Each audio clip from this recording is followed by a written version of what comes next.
अस्सलाम वालेकुम students, welcome to my YouTube channel. आज का जो हमारा टॉपिक है वो है binomial nomenclature. The great Swedish biologist Carl Linnaeus was the founder of the system. इस सिस्टम का फाउंडर कार्ल लिनाइस था, जो कि एक स्वीडिश बायोलॉजिस्ट था। इसने ये सिस्टम दिया था। इसने क्या सिस्टम दिया था?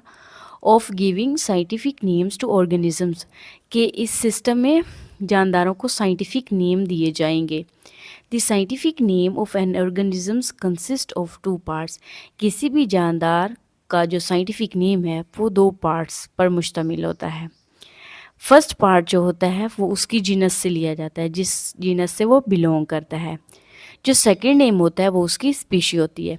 जिस तरह यहाँ पे देखें, अनियन है। अनियन का साइंटिफिक नेम क्या है? Allium cepa. तो जो एलियम है ये इसकी जीनस है, और जो सेपा है ये अनियन की स्पीशी है। The system of scientific naming of organisms is termed as binomial nomenclature। तो वो सिस्टम जिसमें जानदारों को साइंसी नाम दिए जाते हैं उस सिस्टम को क्या कहा जाता है? Binomial nomenclature. अनियन का साइंटिफिक नेम है allium cepa. Potato solanum tuberosum. Tomato का है सोलेनम एस्कुलेंटम। देखिए, अब इनकी जो जीनस है वो एक जैसी है, लेकिन इनकी स्पीशी मुख्तलिफ है। हनी बी का साइंटिफिक नेम है एपिस सिरेना। टाइगर का है पैंथरा टाइग्रिस। ह्यूमन बीइंग का है होमो सैपियंस। तो इस तरह ये जो जानदारों को साइंटिफिक नेम देने का जो सिस्टम है वो किसने दिया? कार्ल लिनाइस ने दिया। और इस सिस्टम को क्या कहा जाता है? Binomial nomenclature. इस सिस्टम की सिग्निफिकेंस क्या है, यानी कि इस जो बायनोमियल नोमेनक्लेचर दिया गया है इसकी इम्पोर्टेंस क्या है? In binomial nomenclature, two organisms cannot have the same name। Binomial nomenclature में दो जानदारों का एक जैसे नाम नहीं हो सकता, यानी हर जानदार का एक ख़ास साइंसी नाम होता है। The words of scientific name are taken from Latin language। जो जानदारों को साइंटिफिक नेम दिए जाते हैं वो किस लैंग्वेज में होते हैं? लैटिन लैंग्वेज में होते हैं, जो किसी कंट्री में भी नहीं बोली जाती। So that no country is favoured. तो इससे किसी भी कंट्री को फेवर नहीं किया जा रहा, एक ऐसी लैंग्वेज का इंतखाब किया गया है जो किसी भी मुल्क में नहीं बोली जाती। The scientific name of an organism is same anywhere in the world. किसी भी जानदार का जो साइंटिफिक नेम है वो, यानी जानदार दुनिया के किसी भी कोने में हो, उसका जो साइंटिफिक नेम है वो सेम ही रहेगा। This system provides a standard way of communication. ये जो सिस्टम है ये एक standard way of communication provide करता है, यानी कि एक मेयारी और अच्छी कम्युनिकेशन, अच्छी बातचीत।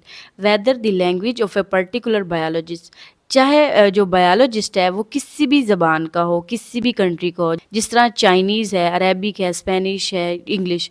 बायोलॉजिस्ट जिस लैंग्वेज का भी होगा, लेकिन उसको कौन सी लैंग्वेज का इस्तेमाल करना होगा जब भी जानदारों को साइंटिफिक नेम देने होंगे? Latin language. Various regions have different names for the same organism. मुख्तलिफ इलाकों में एक ही जानदार को मुख्तलिफ नामों से पुकारा जाता है। मिसाल के तौर पर जिस तरह अनियन है, अनियन को उर्दू में क्या कहा जाता है? प्याज। लेकिन पाकिस्तान के मुख्तलिफ इलाकों में इसको गंडा, बसल, वसल भी कहा जाता है। In other countries it has other sets of name. ये तो पाकिस्तान की बात की जा रही है कि पाकिस्तान में इसको 4-5 नामों से पुकारा जा रहा है, तो जो बाकी कंट्रीज़ हैं उनमें भी और भी इसके मुख्तलिफ नाम होंगे। इन सम केसेस, लेकिन कुछ केसेस में ऐसा होता है कि several different organisms are called by the same common name. कुछ केसेस में ऐसा होता है कि डिफरेंट ऑर्गेनिज्म, यानी कि मुख्तलिफ जानदारों को एक जैसे नामों से पुकारा जाता है। मिसाल के तौर पर जिस तरह ब्लू बेल है, इसको यानी कि दर्जनों प्लांट्स हैं जिनके जो फ्लावर हैं वो कैसे हैं? बेल शेप्ड हैं, तो इसलिए उनको ब्लू बेल कह दिया जाता है, लेकिन होते वो मुख्तलिफ हैं। Similarly black bird is used for crow. जिस तरह क्रो के लिए ब्लैक बर्ड का वर्ड इस्तेमाल किया जाता है, as well as for Ravan.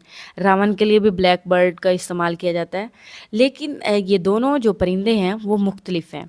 Common names have no scientific basis, यानी कि जो कॉमन नेम है, जो मुख्तलिफ इलाकों में मुख्तलिफ नाम बोले जाते हैं, उसकी कोई साइंटिफिक बुनियाद नहीं थी। मिसाल के तौर पर जिस तरह एक फ़िश है, फ़िश एक वर्टिब्रेट एनिमल है जिसमें बैक बोन होती है, रीढ़ की हड्डी होती है, फिन्स होते हैं, गिल्स होते हैं, लेकिन इसके अलावा جس طرح سلور فش ہے، کرے فش ہے، jelly fish and star fish ہے. یہ فش کی ڈیفینیشن میں نہیں آتی. یہ دیکھیں رہتی تو یہ بھی پانی میں ہی ہے، لیکن ان کو فش نہیں کہا جا سکتا، یہ اور جاندار ہوتے ہیں. جس طرح سلور فش ہے، یہ ایک انسیکٹ ہے. جیلی فش یہ فش تو ہے لیکن انورٹیبریٹ ہے. لیکن ہم بات کریں کہ فش جو ہوتے ہیں وہ ورٹیبریٹ اینیمل ہوتے ہیں جن کے اندر ریڑھ کی ہڈی ہوتی ہے. تو یہ جو ہے فش کی کیٹیگری میں نہیں آتے. سائنٹیفک جو جانداروں کو نام دیے جاتے ہیں ان کے کچھ رولز ہیں، وہ کون کون سے ہیں وہ پڑھ لیتے ہیں. Roll number 1، for scientific name words are taken from Latin language. جب بھی آپ نے کسی جاندار کو سائنٹیفک نیم دینا ہے تو اس کے لیے جو لینگویج ہے وہ کون سی ہونی چاہیے؟ لیٹن لینگویج ہونی چاہیے. Every scientific name has 2 parts. ہر سائنسی نام کے 2 پارٹس ہونے چاہیے، پہلا جینس کا اور دوسرا اسپیشیز کا. Roll number 3، every scientific name should have to be unique. ہر سائنٹیفک نیم جو آپ نے دینا ہے وہ یونیک ہونا چاہیے، یعنی کہ منفرد، خاص ہونا چاہیے. بیکاز کیونکہ the same name cannot be used for naming 2 different organism. یعنی کہ 2 مختلف آرگنزمس کو آپ ایک نام سے نہیں پکار سکتے، یعنی کہ آپ ایک جو ہے سائنٹیفک نیم اسے نہیں دے سکتے. ہر جاندار کو آپ نے مختلف نام دینا ہے. Roll number 4، the first part of the name genus name should begin with a capital letter.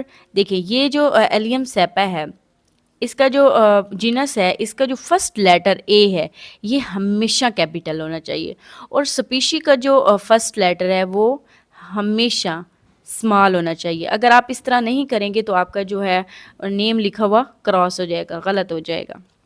آپ نے یہ رولز جو ہے مسٹ فالو کرنے ہیں. At the time of the printing of a scientific name it should be typed in italic. دیکھیے جب بھی آپ نے نیم کو پرنٹ کروانا ہے یا آپ نے کمپیوٹر وغیرہ میں ٹائپ کرنا ہے تو آپ نے اٹیلک میں لکھنا ہے اسے.